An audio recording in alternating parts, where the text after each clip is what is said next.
So a function is defined as a mapping that takes an input value and produces an output value.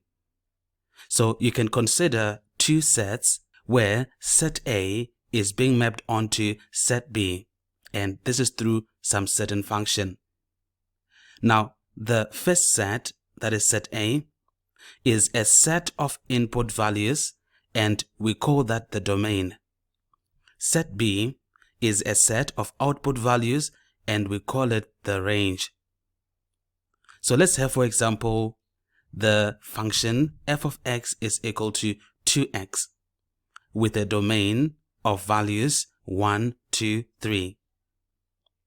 Now, through this function, which is f of x equal to 2x, we can have the outputs which will be doubled since it says 2x. So the output when we input 1 should be 2, and when we input 2 into the function, we get 4, and when we input 3 into the function, we get 6. So we now have the set of output values, the range, being like this. Now it's important for you to know that a function is defined by its domain. So whenever you express a function, you also have to tell us what the domain is. For example, for this particular function, f of x equals to 2x, the domain is x is such that x takes values of 1, 2, and 3. So by doing this, we have fully defined the function. Now graphically, we can express the function f of x equals to 2x for the domain x is equal to 1, 2, and 3 like this, where the x values are 1, 2, and 3. That's the domain. So we find the domain on the x-axis. Now to get the range, remember we said that the range is the set of output values. So in this particular case, for the input 1, the output will come out on the y-axis and it's 2. For the input 2, the output will be 4. And for the input 3, the output will be 6. So basically, we are saying that the x-axis will give you the domain and the y-axis will give you the set of output values, which is the range. Now, if we change the domain to x is an element of all real numbers, that will mean that the graph is relevant for all real values of x. So the graph will be like this, and it covers all real x values.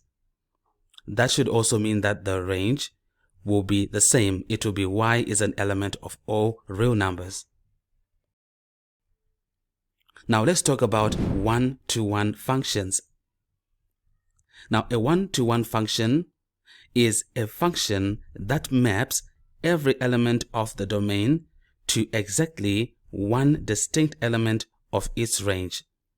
So the example we had of the function f of x equals to 2x with the domain x values which are 1, 2, and 3 is actually a good example of a one-to-one function, because each element in the domain has its own unique and distinct output value in the range. So that's a good example here of a one-to-one function. Now, in order for you to determine whether a function is one-to-one or not, you can use what we call the horizontal line test. Now, according to the horizontal line test or the horizontal line rule, if any line parallel to the x-axis, that is y is equal to k, intersects the graph of y is equal to f of x at one point only within its domain, then the function is one-to-one. So for example, for the function f of x equals to 2x with the domain x is an element of all real numbers, if we apply the horizontal line test, you can see that any horizontal line drawn which has the equation y is equal to k, where k is a constant, will intercept the graph only once. So we can say that the function is one-to-one.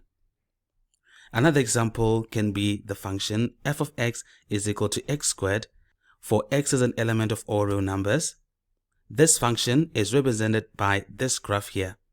And I think you can see that if we apply the horizontal line test, we will have horizontal lines drawn on this graph, intercepting it at two distinct points, which means that this function for the given domain is not one-to-one, but rather a many-to-one function. Remember, according to the horizontal line test, lines of equation y is equal to k, which are horizontal lines, should intercept the graph only once for the whole domain of that function. But we can do something here to make this function one-to-one, and that is changing the domain.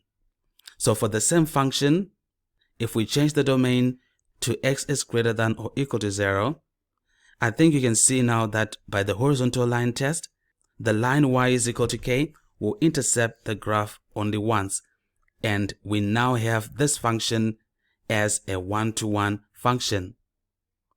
So basically we are saying, as a matter of principle, a many-to-one function can become a one-to-one function by changing the domain. So in this masterclass, we will mainly be focusing on three types of function: linear functions, that is, functions of the form f of x is equal to ax plus b, and these have a linear graph as shown. We'll also be looking at quadratic functions, which take the form f of x is equal to ax squared plus bx plus c, and they have a characteristic parabolic curve. Lastly, we are going to be focusing again on rational functions, which take the form f of x is equal to p of x over q of x, where p of x and q of x go up to the first degree polynomial. Now at this point, we would want to find out how we can find the range of a quadratic function. So we're going to be taking a look at a couple of examples. Alright, so the question here says, the function f is defined by f of x is equal to 2x squared minus 12x plus 7 for x is an element of all real numbers. So in part 1, express f of x in the form a of x minus b squared minus c.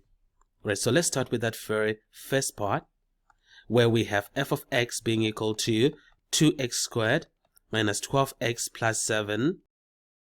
So here, to complete the square, I'll consider the first two terms and I'll factor out 2. So I'll be having inside the bracket x squared minus 6x, close bracket, and it's plus 7.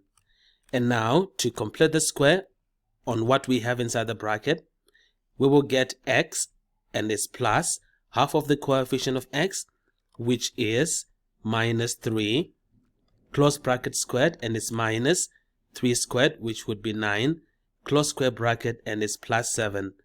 And now taking 2 into the bracket, multiplying it, we get 2 of x minus 3 squared, and 2 times minus 9 is minus 18, and it's plus 7.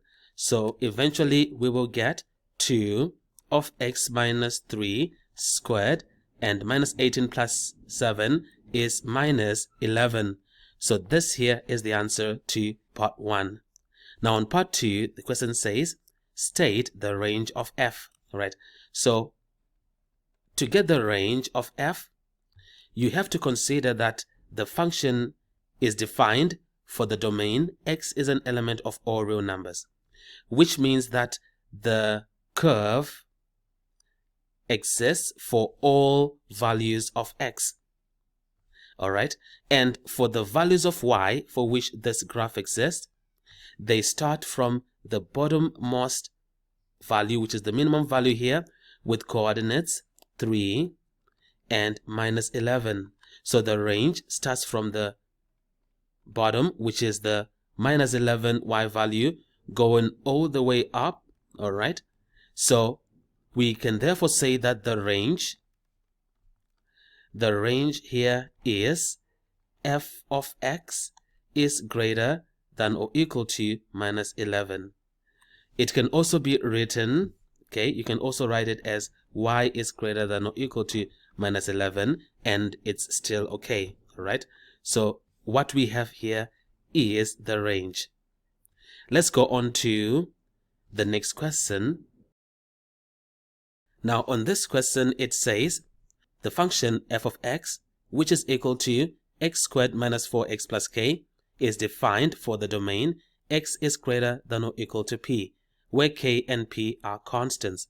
So on part 1, express f of x in the form x plus a squared plus b plus k, where a and b are constants. Right, let's start with that first part. Okay, that's part 1. So we have f of x, which is equal to x squared minus 4x plus k. And to express it in this form, we have to complete the square.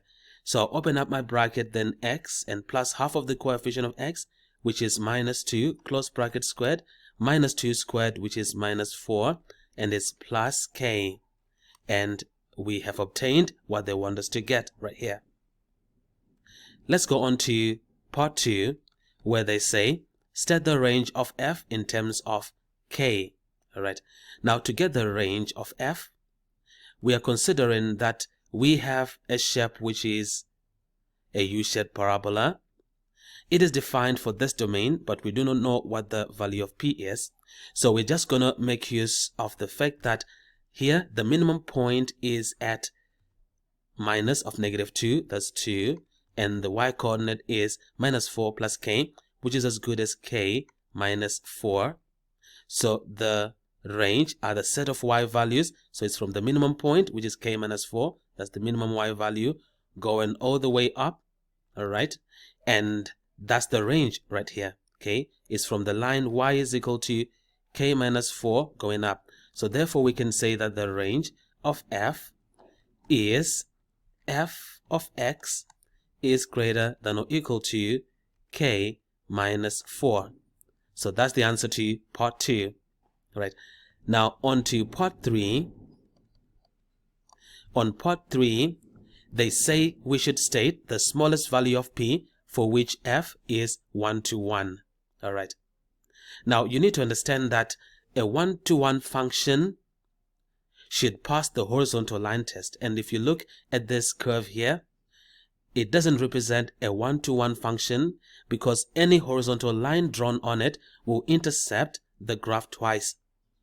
But considering the domain is x is greater than or equal to p, and that the function has to be 1:1, we can say that from the minimum value, which is the point 2 of k minus 4, we can have a 1:1 function for a domain x is greater than or equal to p, where in this case the p, let me say, since x has to be greater than or equal to p, the smallest value that p can get for this function to be 1:1 is the x value 2. All right, so I'll say here smallest p value is 2.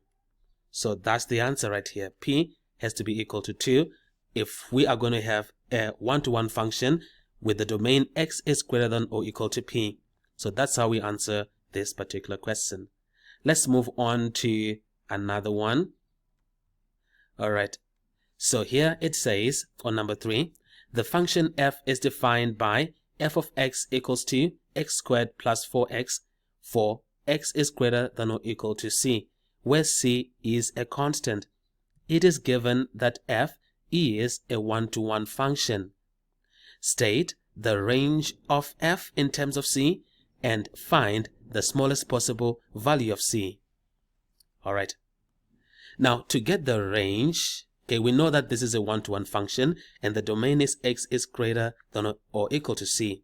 All right, so basically to get the range, we are simply going to find f of c, and f of c should be c squared plus 4 of c, and say therefore that the range of f is f of x is greater than or equal to c squared plus 4c. All right, so this is the range. So what I have done here is I've considered that we have a 1:1 function. Originally it was parabolic, okay, the curve, but it's a 1:1 function. and for some particular value c, okay, which we do not know, okay, so let's say, for example, c corresponds on the x-axis, it corresponds to this point here, just as an example. So to get the range, we have to substitute c into f of x to get its corresponding, this is the y-axis, its corresponding y value, all right? And when we did, we got c squared plus 4c. So therefore, the range starts from c squared plus 4c going up, all right? So that's why we're saying f of x is greater than or equal to c squared plus 4c. So that's the basic thing here. And now they say find the smallest possible value of c, all right? So for the smallest possible value of c, all right, we can say that the smallest possible value of c is the x-coordinate of the turning point, okay, the vertex of the curve. So what we're going to do here is, I'll say for the smallest possible value of c, we will complete the square. So I will say x squared plus 4x, which is, by completing the square, will be x plus 2 squared minus 2 squared, which is 4. And we know that the coordinates of the vertex, which is the turning point, are minus 2 and minus 4, all right? So therefore, the smallest possible value of c will be minus 2, okay? So that's basically how we do it on number 3.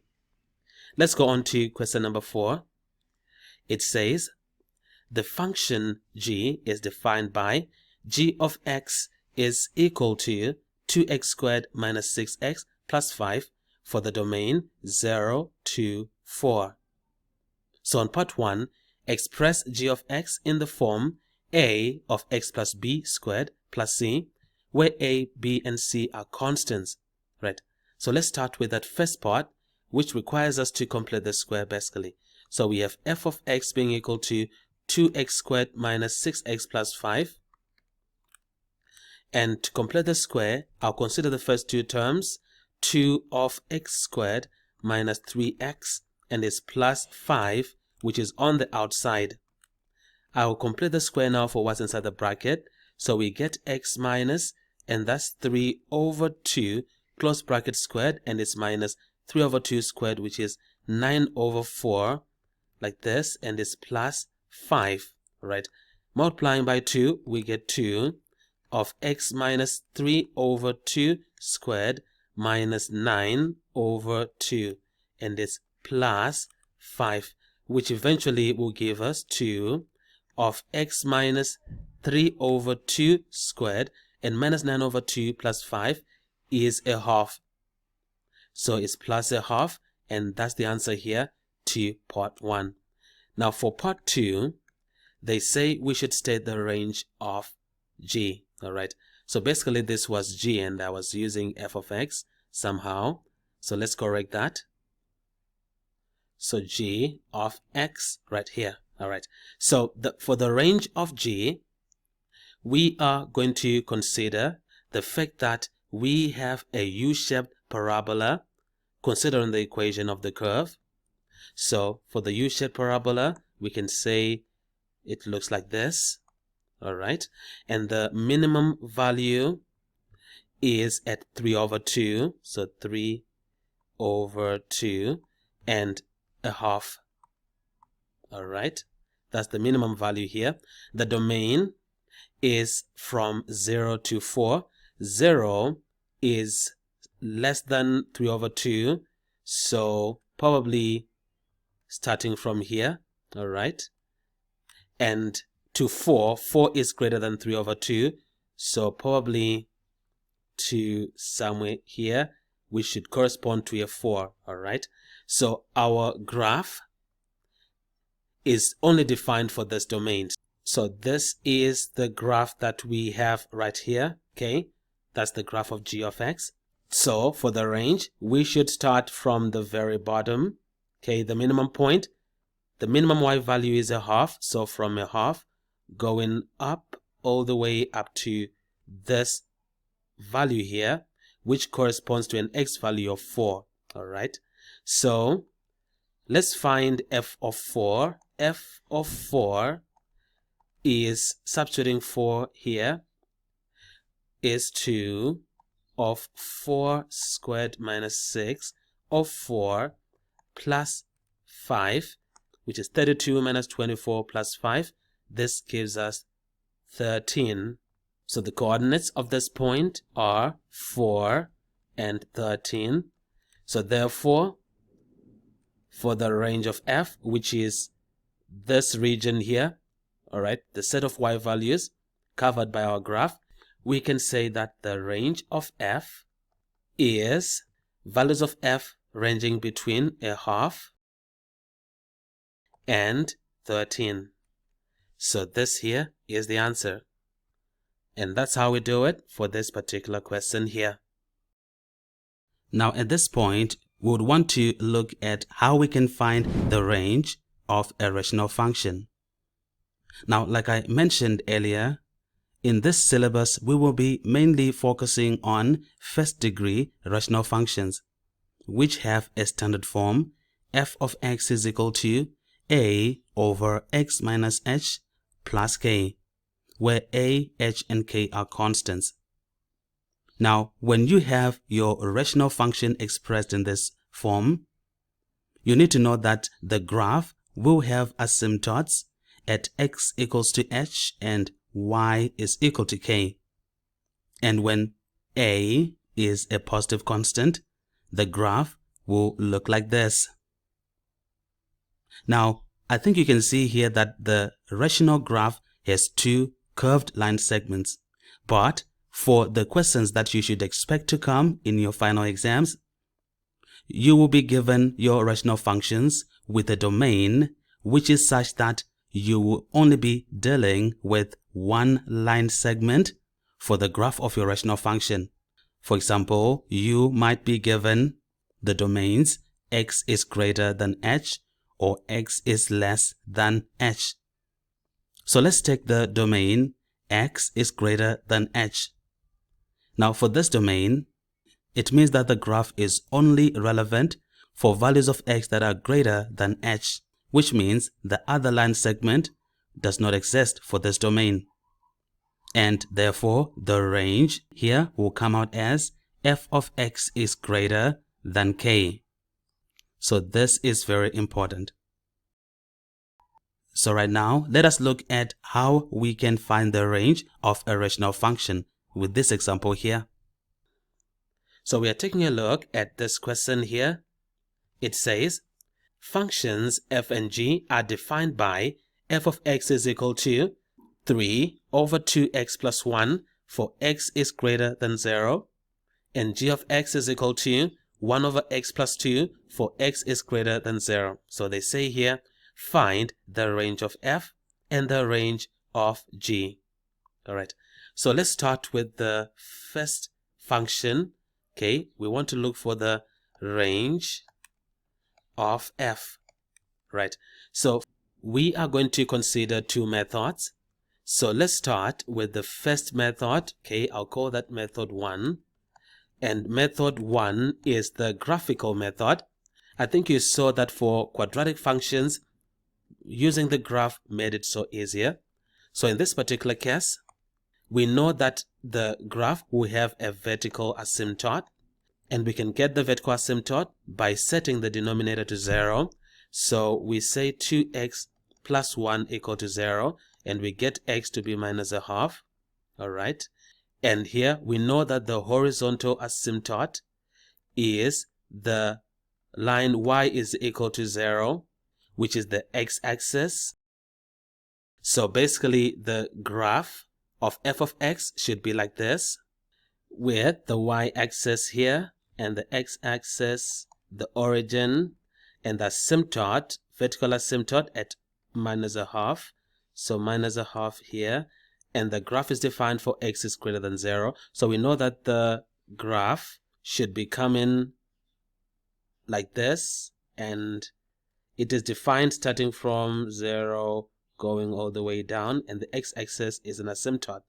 So the part of the graph for which it is defined by the domain is from here all the way down right here. All right, so that is very important. Now it intercepts the y-axis where x is 0, and when x is 0, y is 3. So this point here is at 3. All right, so since we now know what the graph of f is like, we can now simply determine the range to say that the range of f, okay, if you consider the y values, is from the x-axis, which is the line y is equal to 0, up to 3 right here. That's the range of the y values. Okay, so it's simply from 0 and f of x here up to 3. So that's how we can use the graph of f. If you really know how to sketch graphs of rational functions, this is how you can find the range, making use of the graph.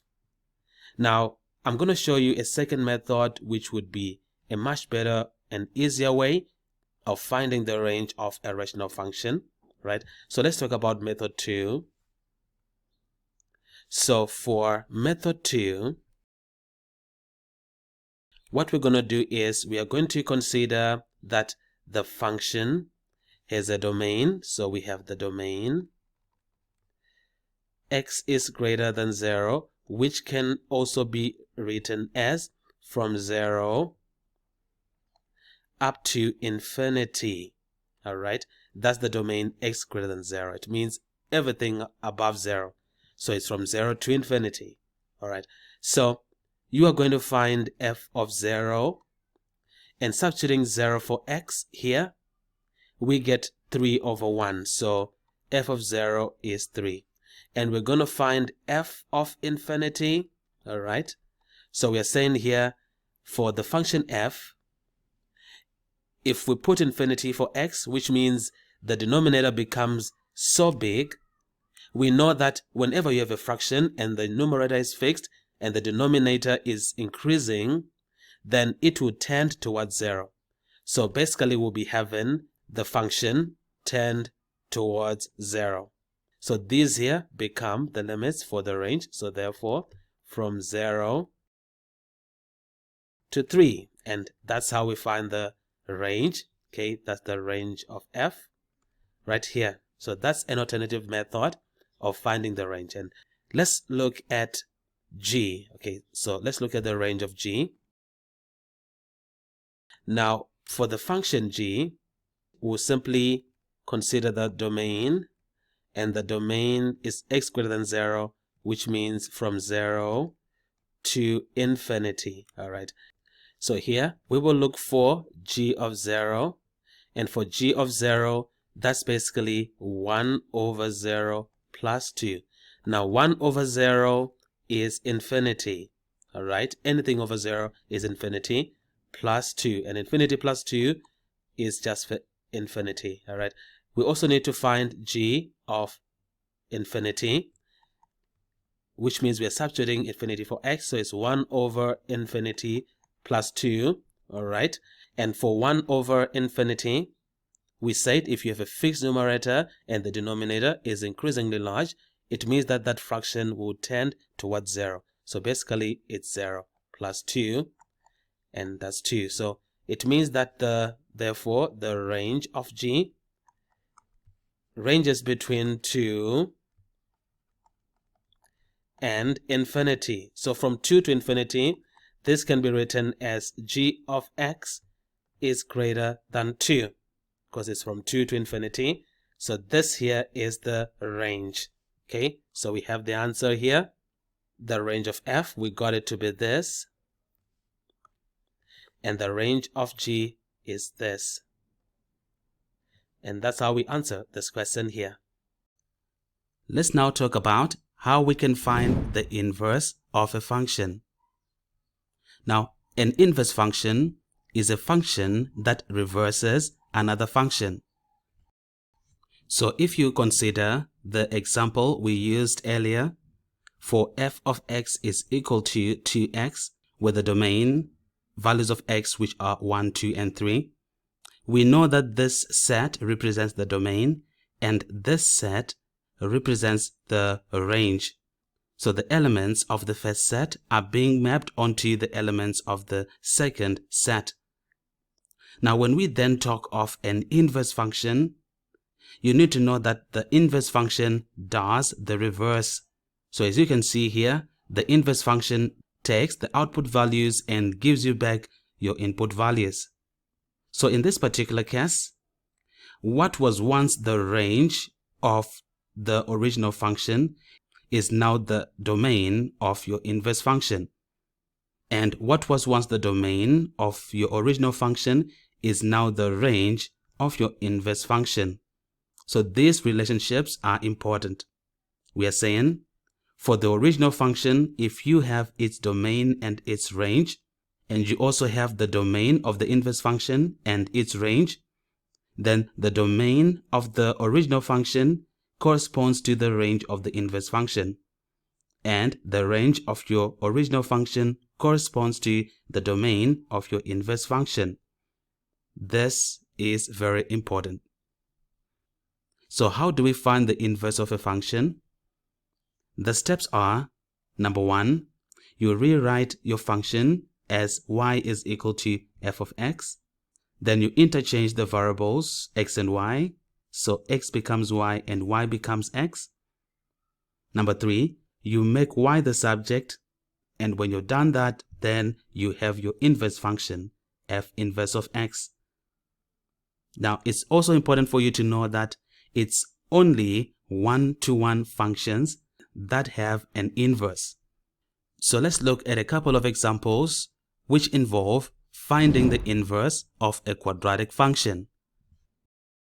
So the question here says the function f is defined by f of x equals to minus 3x squared plus 2 for x is less than or equal to minus 1. So in part A, find the range of f. Okay, let's start with that first part A. Right. Now, they want us to find the range of f. And we have been given that f is defined for this domain. Now, we know that the shape of this graph of f is a parabola of this kind, all right? Okay, because the coefficient of x squared is negative, right? And the turning point is at a point of 0 and 2, all right? Now, this function is defined for x is less, right? Less than minus 1. And if x is 0 here, it means x equals to minus 1 is somewhere to the left, all right? Which means the graph is only defined for this point and going to the left, all right? Values of x that are less than minus 1. So this point here has an x value of minus 1. And when x is minus 1, if we substitute that into here, that will be minus 3 of minus 1 squared, which is minus 3 plus 2. So it's again minus 1. So these are the coordinates of this particular point. So we do not need the rest of the graph. So I'm going to remove it. So this is basically how the graph is like, all right? The other part we said we do not need. So therefore, for the range of f, these are the y values. So we are talking about the y values from minus 1 going down. Okay, these are the y values for which our graph exists. So I'll just say here the range is f of x is less than or equal to minus 1. And that's the answer to part A. Let's go on to part B, where they say they want the expression, an expression for f inverse of x. Right. So for f inverse of x, I'll start by saying y is equal to minus 3x squared plus 2. And I'll interchange variables. So I will have x being equal to minus 3y squared plus 2. Subtract 2 from both sides. So x minus 2 is minus 3y squared. Divide both sides by minus 3. So it's x minus 2 over minus 3 is equal to y squared. Okay, so this is what we have so far. Now, I'm going to have y, and I'm square rooting both sides, so it'll be plus or minus the square root of, and for x minus 2 over minus 3, it's as good as 2 minus x over 3. All right, so this is what we have. All right, plus or minus the square root of 2 minus x over 3. All right, so here what we're going to do is, since we have plus or minus and we do not know which one is the right one, is it plus the root of this or minus? Okay, what you need to do is you simply consider the domain of your original function. All right, okay, so I'll say here the domain of the original function is x is less than minus 1, less than or equal to minus 1. That's the domain we have. And we also know that the domain of the function is equal to the range of the inverse function, okay, of which the range of the inverse function is what we have here, which therefore means that the range of the inverse function should be such that it is less than or equal to minus 1. All right, so in this particular case, for this thing to be less than minus 1, which means it has to be ever so negative, then the correct sign we should choose is the minus 1, the minus sign. Okay, so I'll say here, therefore the inverse function f inverse of x should be minus of the square root of 2 minus x over 3. And that's the answer here to this particular question. Let's look at another one. Here it says the function f is defined by f of x is equal to minus 2x squared minus 8x minus 13 for x is less than minus 3. So on part A, express f of x in the form that, where a and b are integers. Let's start with that first part. So we have f of x being equal to minus 2x squared minus 8x minus 13. I factor out the minus 2, so we have an x squared in here, and it's plus 4x, and the minus 13 is outside. Then I complete the square now, so we'll be having x plus 2 squared minus 4 if we complete the square. And if I multiply by minus 2 into the square bracket, we get minus 2 of x plus 2 squared, and minus 2 times minus 4 is 8, and 8 minus 13 is minus 5. So we have done part A. Let's go on to part B. Now on part B, they say we should find the range of f. Now for the range of f, we are considering that the graph is a parabola of this kind, and this is because the coefficient of x squared is negative, so that's why it has an N shape, right? The turning point is at minus 2 and minus 5, but the domain is for values of x that are less than minus 3, all right? And we know that minus 3 is to the left of minus 2, so maybe from here. So the other part of the graph we do not need. So this point here has an x value of minus 3, and when x is minus 3, we have to substitute into this to get the corresponding y value. So we can say that y will be equal to minus 2 of minus 3 squared minus 8 of minus 3 minus 13, okay, which will be here, that will be minus 18 plus 24 minus 13, which gives us minus 7. All right, so the y coordinate is minus 7 right over here. So for the range, it will be values of y from here going down. All right, that's the range of f. Okay, so I'll say here, therefore, the range of f are values of y that are less than minus 7. Okay, that's the range of f. All right, let's move on to part C, which says we should find an expression for f inverse of x. So on part C, we have our original function. Okay, so I'll have y is equal to minus 2x squared minus 8x minus 13. But rather, we are going to use the completed square form. So minus 2 of x plus 2 squared minus 5 is what we got. All right. So that's what we're going to be making use of. So I'll interchange the variables. So x is equal to minus 2 of y plus 2 squared minus 5. Add 5 to both sides, x plus 5, and divide both sides by minus 2 over minus 2, and that's equal to y plus 2 squared.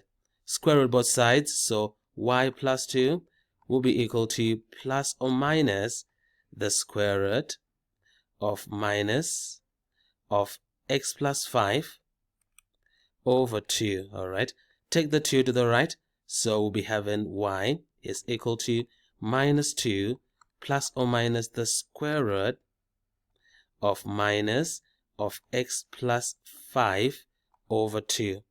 So this is what we are having right here for y, and we have two possible values, okay, plus or minus, and we have to ask ourselves which one is the right one. So again, you are going to go to the domain. Okay, always, if you want to determine what sign we should use, which one is the right one for our domain, when you have a plus or minus, go back to the domain. Now the domain is x is less than minus 3. All right, and we know that the domain of the function corresponds to the range, okay, of the inverse function, and the range of the inverse function is the value of this inverse thing that we've gotten. So since the domain of the function is equal to the range of the inverse function, therefore the range of the inverse function, okay, the range of the inverse function is the inverse function, right? So therefore the inverse function itself, which is the range of the inverse function, should be also less than minus 3. Okay, because the domain was x is less than minus 3, the range should also be less than minus 3. So for us to get something that is less than minus 3, do we get it by saying minus 2 plus something, which is positive, or minus 2 minus something, which is positive? So obviously, I think you can see that we have to use the minus sign to get the overall value of this thing being less than minus 3. So therefore, we are saying f inverse of x should be minus 2 minus the square root of minus of x plus 5 over 2. And that's how we get the inverse. Okay, so that's how we do it. Let's move on to the next question. On number 8, it says, the function f and g are defined by f of x is equal to x plus a squared minus a, for x being less than or equal to minus a, and g of x is 2x minus 1, for x is an element of all real numbers, where a is a positive constant. So on part A, find an expression for f inverse of x. All right, so let's do part A. On part A, I'll have y being equal to x plus a squared minus a. Interchange the variables, so x is equal to y plus a squared minus a. Add a to both sides, so x plus a is equal to y plus a squared.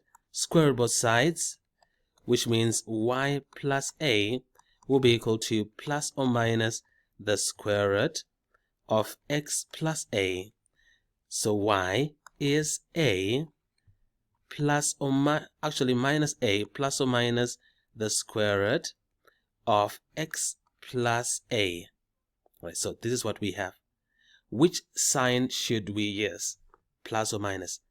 You go to the domain. On the domain, it has to be x is less than or equal to minus a. Now the domain of the function is comparable or is the same as the range, okay, of your inverse function. And when we talk of the range of your inverse function, it is the value of the overall function. Right? If the domain is saying x is less than minus a, then this whole thing should also be less than minus a. So f inverse of x, therefore, for this to be less than minus a, it will only happen if we use minus here. Okay, minus a minus something, which is something positive, which is the square root of x plus a, will always give us something less than a, than if we had put plus. So the answer is this one here, right? That's the answer to part A. Let's go on to part B and B part 1, all right? Now on B1, the question says, state the domain of the function f inverse, all right? Let's answer that. So that's B, part 1, okay? So they're saying we should state the domain, okay? The domain of f inverse, which we know is the same as the range of the original function, as we have mentioned earlier. Now the range of the original function, okay, the range of the original function, if we go to the original function, we can say that it was defined by a U-shaped parabola with a turning point at minus a and minus a, and the range was from this value, y is equal to minus a, going all the way up. That's the range, the set of y values, okay? So the range of the original function is y is greater than or equal to minus a, all right? So if that is the range, then that also means that the domain of f inverse will be the same, but rather in terms of x. So it will be x is greater than or equal to minus a. That's it. Let's go on to part 2. On part 2, the question says, state the range of the inverse function. All right. So range of f inverse is comparable with the domain of the original function. The domain of the original function, we have that to be x is less than or equal to minus a. So for the range of f inverse of a, it will also take that form. So it is going to be y is less than or equal to minus a. So that is the answer to B2. Now let's look at a few more examples, and particularly ones involving finding the inverse of a rational function.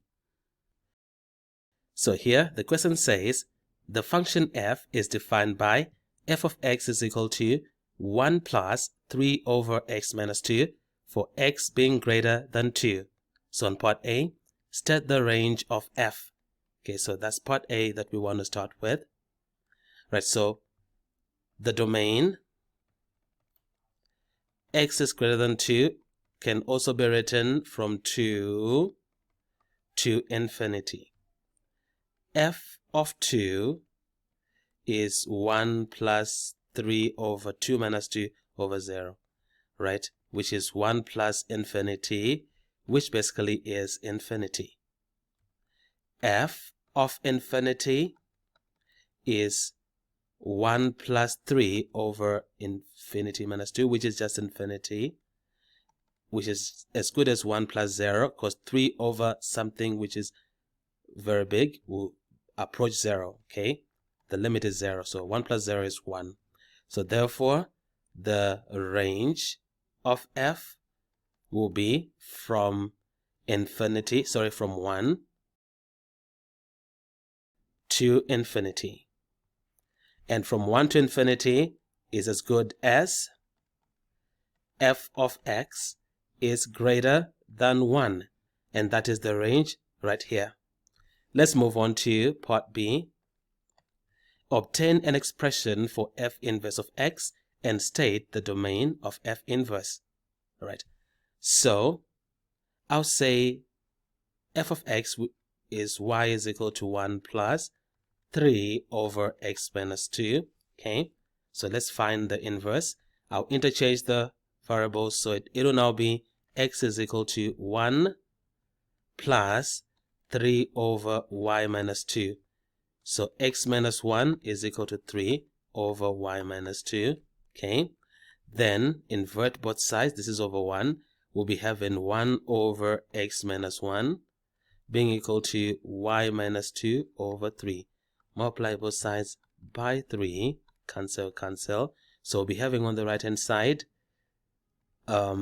y minus 2 remaining, and here 3 over x minus 1. Alright, so eventually we'll be having y being equal to 3. Okay, so 3 over x minus 1 plus 2. Alright, so what we have here is the inverse. So right here it's f. So f inverse of x is 3 over x minus 1, and it's plus 2. So that's what we will get, right? Now the question also says we should state the domain of f inverse, all right? And now for the domain of f inverse, it's equal to the range of the original function, all right? Now the range of the original function, we got it to be f of x is greater than 1. So therefore the domain of f inverse will be, in terms of x, x is greater than 1. So this here is the answer to that other part. Let's move on to the next question. It says the function f is defined by f of x is equal to 2 minus 5 over x plus 2 for x is greater than minus 2. So on part A, state the range of f. So let's start with that first part, that's part A. Now for the range of f, we consider the domain. The domain is x is greater than minus 2, all right? So x is greater than minus 2 is the same as from minus 2 to infinity, all right? So we are going to find f of minus 2, which should be 2 minus 5 over minus 2 plus 2, which is 0, which is like 2 minus 5 over 0 is infinity, and 2 minus infinity is minus infinity. And we are going to have f of infinity, which would be 2 minus 5 over infinity plus 2, which is infinity. And that's 2 minus 5 over infinity is 0. 2 minus 0 is 2. So we are moving from minus infinity to 2. So therefore, the range of f will be from minus infinity, okay, to 2, all right? And this is the same as values of f which are less than 2. So that is the range of f right here. Now on part B, the question says, obtain an expression for f inverse of x and state the domain of f inverse. All right. So I'll write my function as y is equal to 2 minus 5 over x plus 2. Then we're going to interchange the variables, okay? So I'll be having x being equal to 2 minus 5 over y plus 2, all right? So we want to make y the subject, all right? So we'll be having 5 over y plus 2 being equal to 2 minus x. Multiply both sides by y plus 2 and divide both sides by 2 minus x. We will get y plus 2 being equal to 5 over 2 minus x. And now y is equal to 5 over 2 minus x minus 2. So we are saying that f inverse therefore is 5 over 2 minus x minus 2. All right. Now the question also says we should state the domain of f inverse. All right. Now for the domain of f inverse,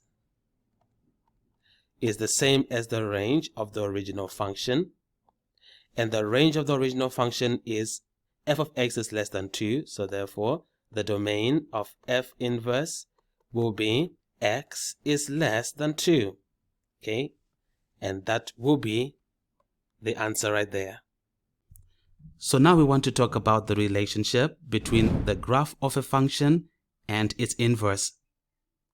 So the core concept here is that the graph of y is equal to f inverse of x is a reflection of the graph of y is equal to f of x in the line y is equal to x. So let's look at a few examples where we can apply this concept. Alright, so we have a question here. It says, functions f and g are defined by f of x is equal to 2x squared minus 8x plus 10 for values of x between 0 and 2, and g of x is equal to x for values from 0 to 10. So on part 1, express f of x in the form a of x plus b squared plus c, where a, b, and c are constants. Right, let's look at part 1. Right, so for part 1, we are saying that since f of x is equal to 2x squared minus 8x plus 10, we can complete the square by factoring out 2. So x minus 4x here, close bracket, plus 10. All right, x squared here. And if we complete the square, we'll be having x minus 2 squared minus 4 inside the bracket. And the plus 10 is outside. So it's 2 of x minus 2 squared, and 2 times minus 4 is minus 8, and minus 8 plus 10 would give us 2, right? So this is what we get if we complete the square. On part 2, they say we should find the range of f, all right? So for the range of f, that's part 2, we are considering that the function here is a U-shaped parabola. Okay, it has a U-shaped parabola shape, and the turning point is at 2 and 2, considering this value and this value here. All right, the domain now of the function is from 0 to 2. All right, 0 to 2. So 0 is somewhere less than 2, so probably say here to 2. All right, so this is what we have basically. All right, so all the other parts are not required, they're not part of the graph.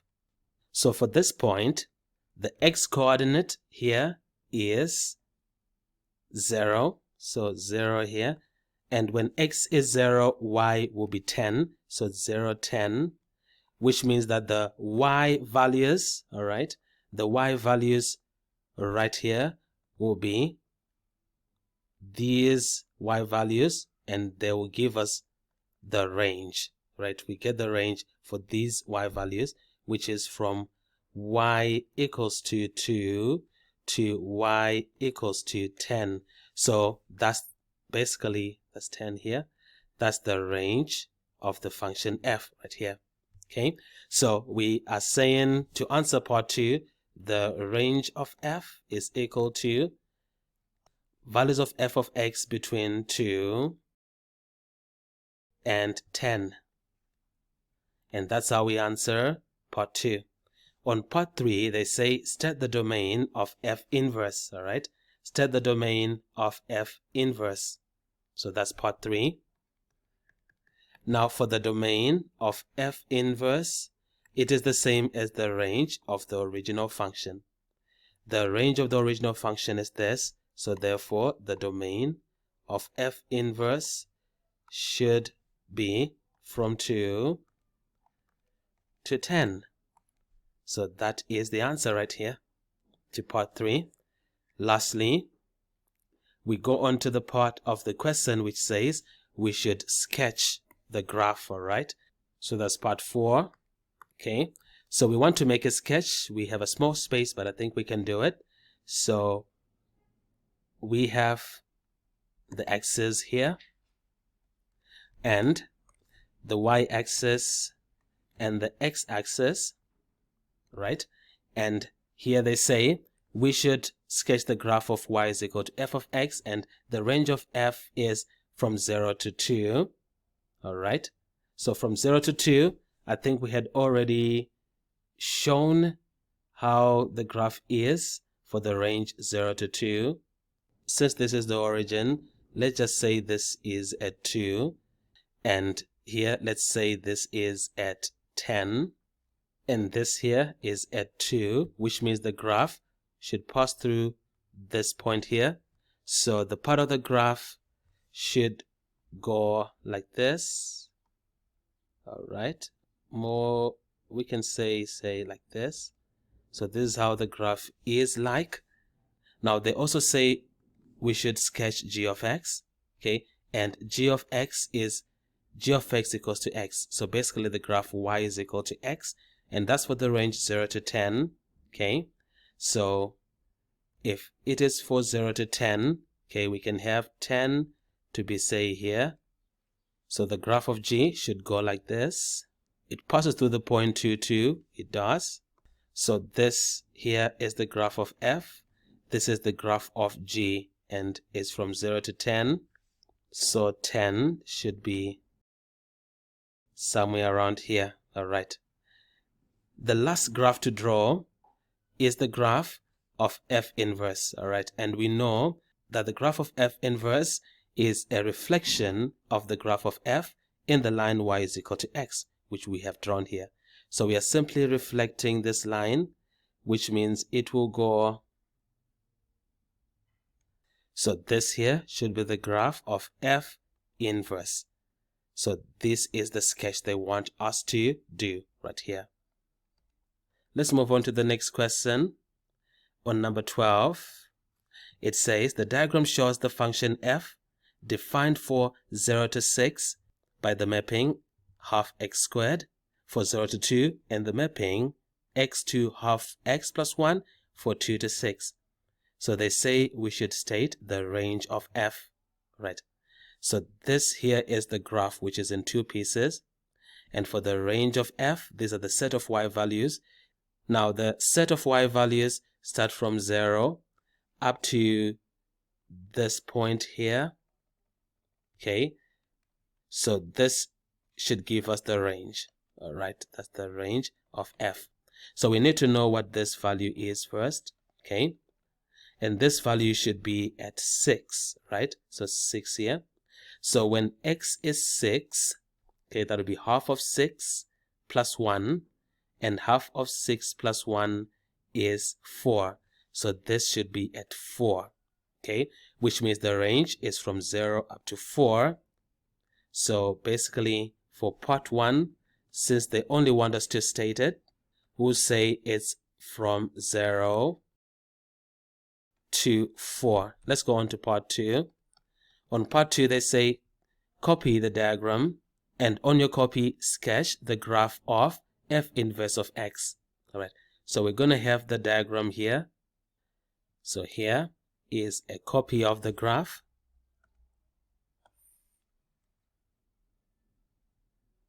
So I'll just place it here where we have some space. So this is for part 2.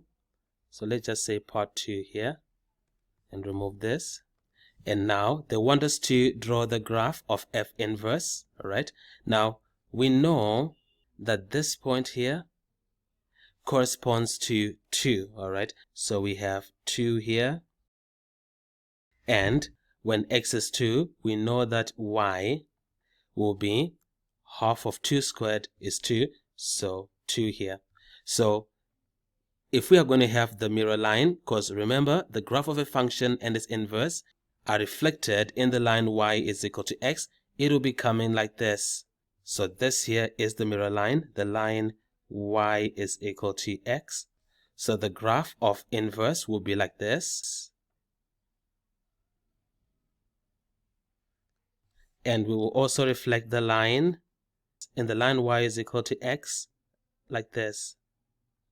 So this graph that I have drawn is the graph of f inverse. That's the graph in blue.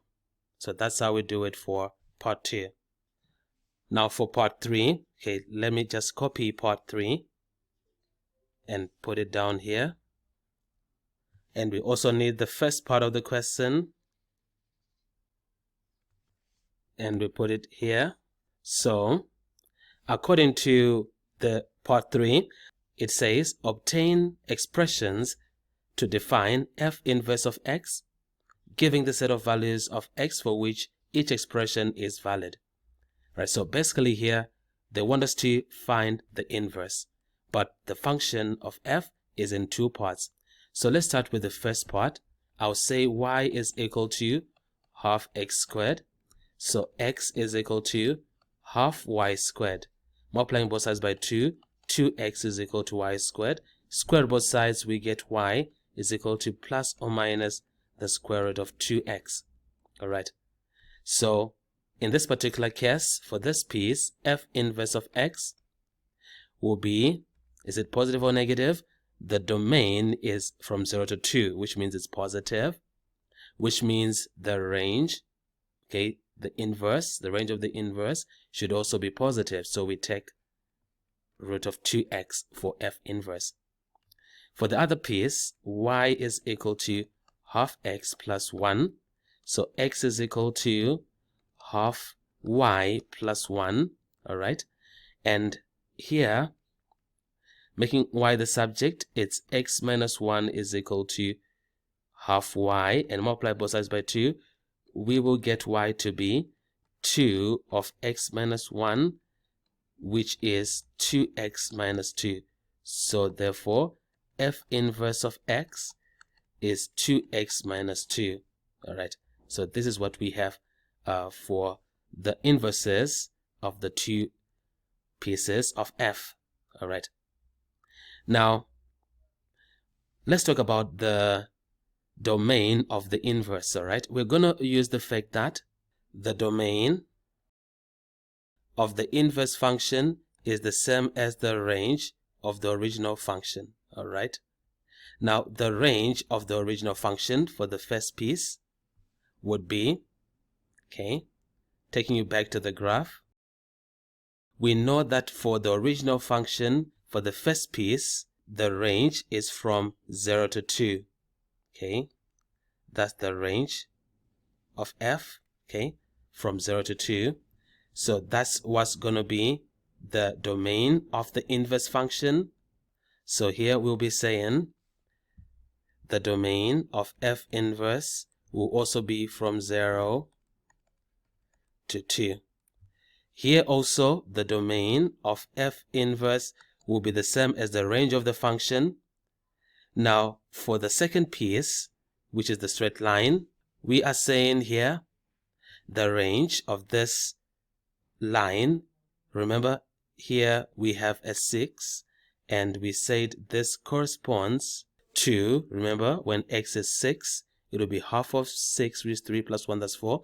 It corresponds to a 4. So the range is from 2, that's the range of f, that's the second range, from 2 to 4. So this range of f is going to be the domain of the inverse function. So from 2 to 4. So we can write the inverse therefore as f inverse of x is equal to root 2x for 0 to 2, and 2x minus 2, and that's for 2 to 4. So this is the answer to this particular question here. Now we want to talk about composite functions. Now a composite function is formed when a function becomes an input into another function. So when you have your function f of x, if you're asked to find the composite function f of g of x, it simply means you are substituting g of x for x, as you're going to see in the few couple of examples that we're going to be working on. So on this question, it says the function f is such that f of x is equal to 2x plus 3 for x greater than 0. The function g is such that g of x is equal to ax squared plus b for x is less than or equal to q, where a, b, and q are constants. The function fg is such that f of g of x is equal to 6x squared minus 21 for x is less than or equal to q. So on part 1, find the values of a and b. Alright. So we're gonna make use of the fact that that's on part 1, right? We're gonna make use of the fact that f of g of x is the same as f, and g is an input into f. So we're gonna put g of x, which is ax squared plus b, in place of g of x right here.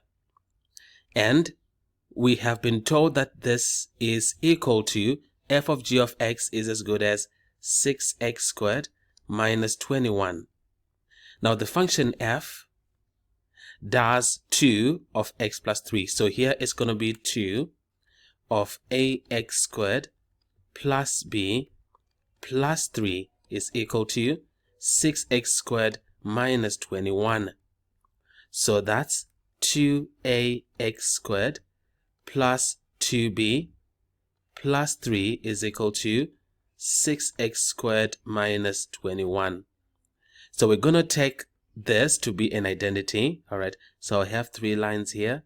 So I'll take this to be an identity, and I'll say that the coefficient of x squared on the left hand side, which is 2a, should be equal to the coefficient of x squared on the right, which is 6. And if we divide both sides by 2, we get a to be 3. So we have right here the value of a as required. Next up, we look for the constants, where on the left side the constant, the terms without x, are 2b plus 3, and they should be equal to the constant on the right side, which is minus 21. Alright, so subtracting 3 from both sides, we have 2b is equal to minus 24, and here we can divide both sides by 2 to get b being equal to minus 12. So we now have the value of b. Alright, so that's how we do it for part 1. Now on part 2. On part 2, the question says, so part 2 here.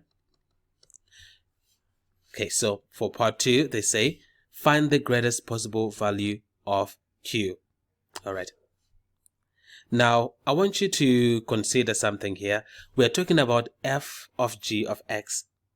Alright, and f of g of x is defined for the domain x is less than or equal to q, and so is g of x is defined for the domain x is less than or equal to q. So when we say f of x, okay, the function f of x, its domain here is x is greater than or equal to 0. Okay, so the domain is x is greater than or equal to 0. So f of x has the domain x is greater than or equal to 0. When we then say f of g of x, alright, f of g of x, it means in place of x, we are replacing that with an input now of g of x. So if f of x has a domain of x greater than or equal to 0, it also follows that here g of x will be greater than or equal to 0, because whatever goes into the function f should be greater than or equal to 0. So in this case, g of x is an input into f, so it should also be greater than or equal to 0. And that's what's going to help us to find the value of q is the one now. G of x is ax squared plus b. We got a to be 3, so 3x squared plus b, which is minus 12. So I'll say that it's equal to, it's greater than or equal to 0. So greater than or equal to 0. Alright, and this is, if we factor out 3, that's x squared minus 4 is greater than or equal to 0, which is 3 of x plus 2 of x minus 2 is greater than or equal to 0. Alright, now from what we have right here, we can have critical values as x being equal to plus or minus 2. And if we consider the quadratic curve right here, it would be looking like this, all right? And greater than 0 is positive if this here is minus 2 and this here is positive 2. So to satisfy the equation, we can say that the quadratic is greater than 0 for values of x that are from minus 2 going to the left or 2 going to the right. Okay, so the one we want, remember, the domain of G is x is less than or equal to Q. So basically, we are going to take the x is less than or equal to minus 2 from the two solutions. Okay, this one will be the one. So we can therefore say, since they wanted the greatest possible value of Q, therefore the greatest value of Q is minus 2. That's the highest value that Q can take right here. So that's how we answer that part. Let's go on to part 3. Now on part 3, the question is saying, it is now given that Q is equal to minus 3. Find the range of FG. All right. So in this case, we have f of g of x being equal to 6x squared minus 2. So let me just copy this and I'm going to paste it down here. So we have f of g of x being equal to this. But they say here that Q has a value of minus 3. All right. So this is now for x is less than or equal to minus 3. All right. So the question here is saying we should find the range of fg. All right. Okay. So for 6x squared minus 21, we know that graphically it's a U-shaped parabola, all right, and has a minimum point at 0 and minus 21, all right.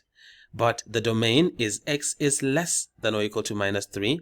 Minus 3 is to the left of 0, so probably here, values that are less going to the left. So we do not need this other part. So our graph is only defined at the point here where the x value is minus 3. So we have minus 3 here. And the y coordinate, okay, when x is minus 3, y will be 6 of minus 3 squared minus 21, which should give us 33. So this here is 33. All right.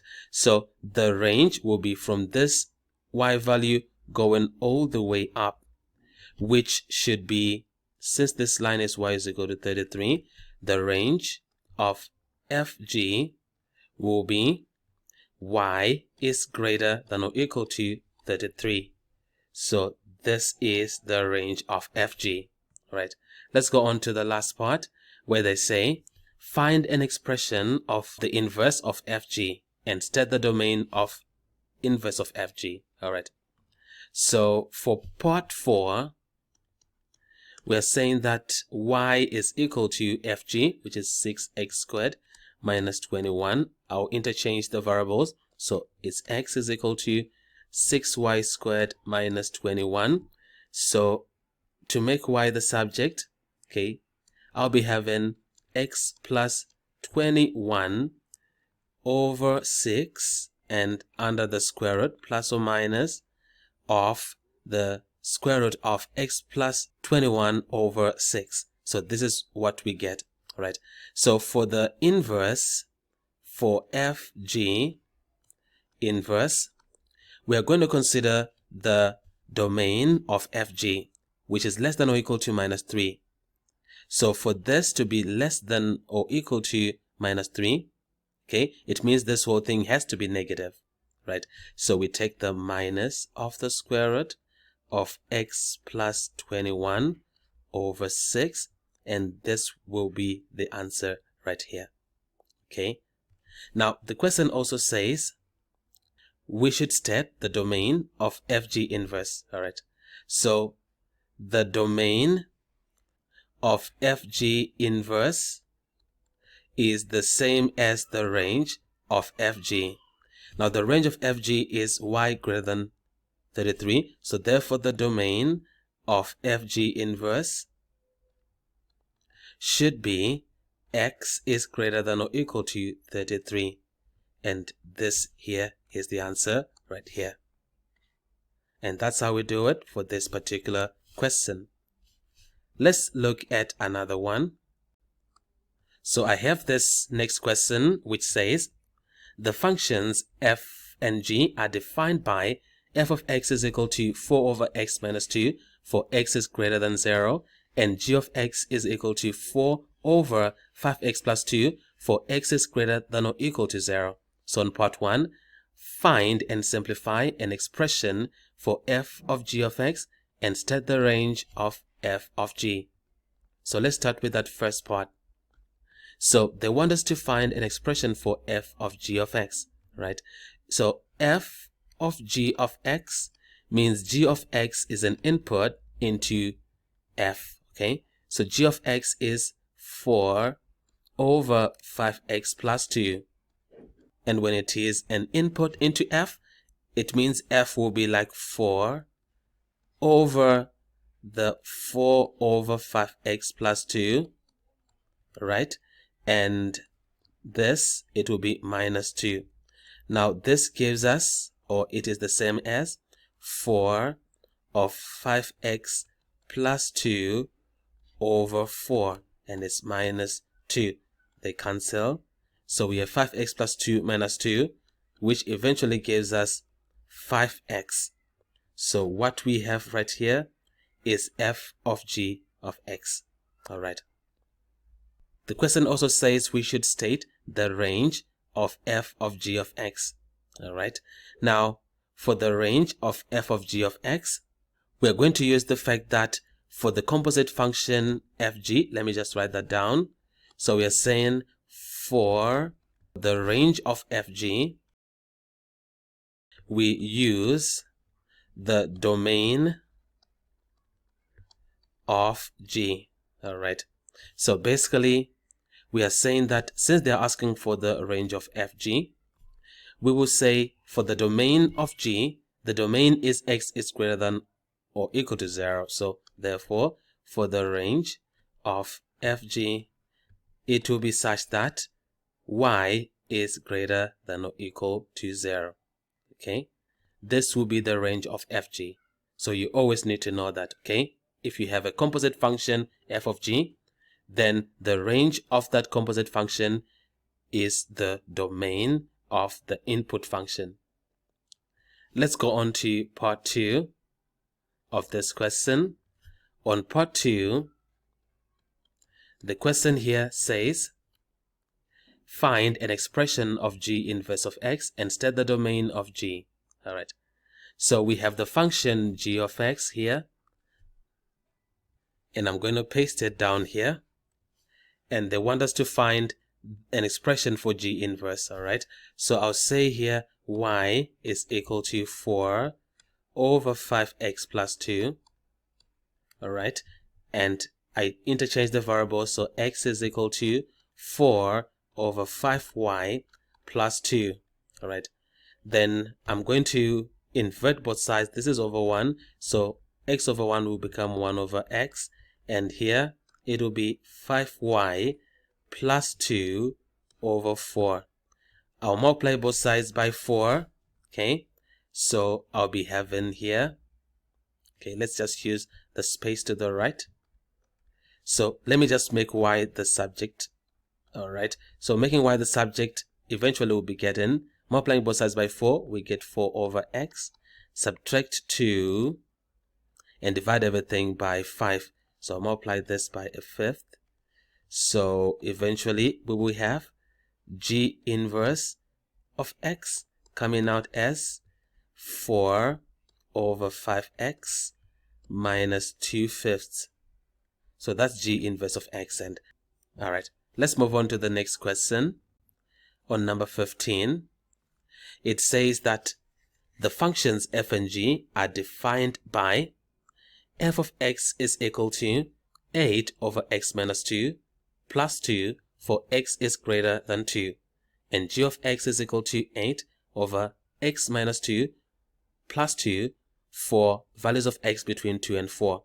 So on part A, they say we should state the range of the function f. Right, so for the function f, the domain is x is greater than 2, which means that it's from 2 to infinity.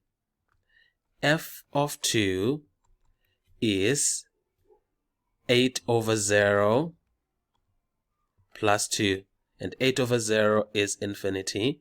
And infinity plus 2 is infinity. F of infinity is 8 over infinity plus 2. And 8 over infinity is 0. So we are left with 2. All right. So it's from 2 to infinity, basically. All right. So therefore, we're saying that the range of f is equal to 2 less than f less than infinity, which is as good as f is greater than 2. So this here is the domain of f. Let's go on to part B. On part B, the question says we should state the range of the function g. All right. So for the function g, the domain ranges between 2 and 4, right? And g of 2 is 8 over 2 minus 2, that's 0. So it's 8 over 0 plus 2. So basically 8 over 0 is infinity. Infinity plus 2 is infinity. Then g of 4 would be 8 over 4 minus 2. So it's 8 over 2, which is 4. 4 plus 2 is 6. So we have 6 right here. Okay, which means that the range of g will be from 6 to infinity. So 6 less than g less than infinity. So 6 to infinity is as good as g is greater than 6. So this here is the range of g. Let's go on to part C. So write part C right here. Now for part C, the question says we should state the range of the function fg. Now, you need to know that if you have a composite function, like we have mentioned earlier, if you want to find the range of fg, you have to look at the domain of g. So the domain of g, we have been given that it's from 2 to 4. So that should therefore mean that the range of f of g should be equal to from 2 to 4. It has to be the same. So that's what we do for part C. Then for the last part, it says explain why the function g of f cannot be formed. All right.